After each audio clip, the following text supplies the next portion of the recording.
আৰু আজি বনাম শাক আৰু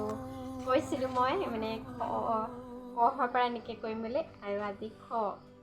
পৰা মানে শাক দি আৰু এনেই শাকৰ দি মাছ বনাম আৰু চাব ভিডিঅ'টো ভাল লাগিলে লাইক এটা কৰি দিব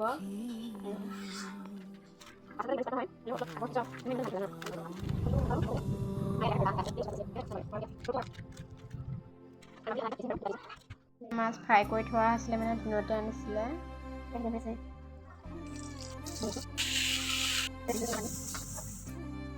আৰু মাছ দি দিছোঁ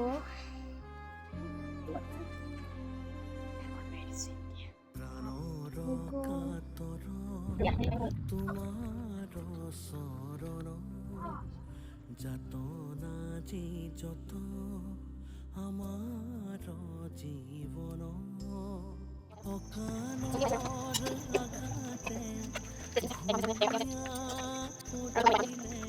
কৃপা আজি ঘৰ থালি এনেকৈ আছিলে চিম্পুলকৈ আৰু আকৌ নেক্সট গড় থালিলৈ আৰু মৰম দিব সকলোৰে বাই সকলোৱে মৰম দিব দেই